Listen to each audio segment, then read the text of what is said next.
అస్సలాము అలైకుం వరహ్మతుల్లాహి వబర్కాతుహు. స్నేహితులారా, middle east నుండి ఈ క్షణం ఒక కీలక వార్త వెలువడింది. రాస్ తనూరా ఆయిల్ రిఫైనరీ ప్రపంచంలోనే అతిపెద్ద ఆయిల్ సౌకర్యాల్లో ఒకటి. సౌదీ అరామ్కోకు చెందిన ఈ రిఫైనరీపై ఇరాన్ డ్రోన్ దాడి జరిగినట్టు సమాచారం.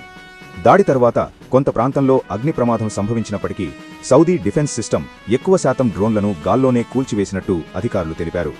అగ్ని త్వరగా అదుపులోకి తీసుకువచ్చారు. కొంతసేపు కొన్ని ఆపరేషన్లు నిలిపివేసినా పెద్ద స్థాయి నష్టం జరగలేదని వెల్లడించారు. రియాద్ మరియు ఈస్టర్న్ ప్రావిన్స్ ప్రాంతాల్లో కూడా దాడుల సమాచారం బయటకు వచ్చింది. సౌదీ అరేబియా ఈ దాడులను కైరత్వమైన చర్యగా తీవ్రంగా ఖండించింది. ఇరాన్ రాయబారిని పిలిపించి వివరణ కోరింది.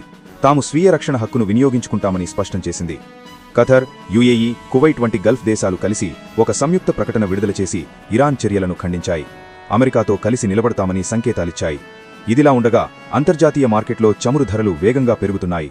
బ్యారెల్ ధర $80కు చేరుకునే అవకాశముందని విశ్లేషకులు చెబుతున్నారు. ఇరాన్ వైపు నుంచి మాత్రం అమెరికాతో ఎలాంటి చర్చలు జరగవని స్పష్టం చేశారు. సైనిక శక్తి పోలిక చూస్తే ఇరాన్ సైనికుల సంఖ్యలో ముందుంది. సుమారు 6 లక్షలకు పైగా యాక్టివ్ మరియు రిజర్వ్ సిబ్బంది. సౌదీ అరేబియాలో ఇది సుమారు 2.5 లక్షల వరకు ఉంటుంది. ట్యాంకులు, భూసైన్యంలో ఇరాన్ బలంగా ఉంది. కానీ గగనతల శక్తిలో సౌదీ ముందంజలో ఉంది. ఆధునిక ఫైటర్ జెట్లు, ముఖ్యంగా F-15 ఈగల్ వంటి విమానాలు కలిగి ఉంది.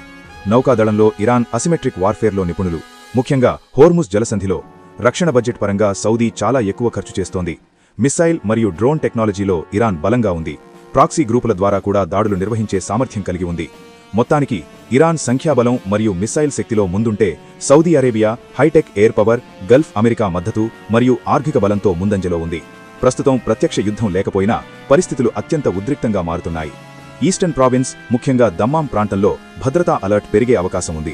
స్థానిక వార్తలను ఫాలో అవుతూ జాగ్రత్తగా ఉండండి. ఇంకా తాజా అప్డేట్స్ కోసం మాతోనే ఉండండి.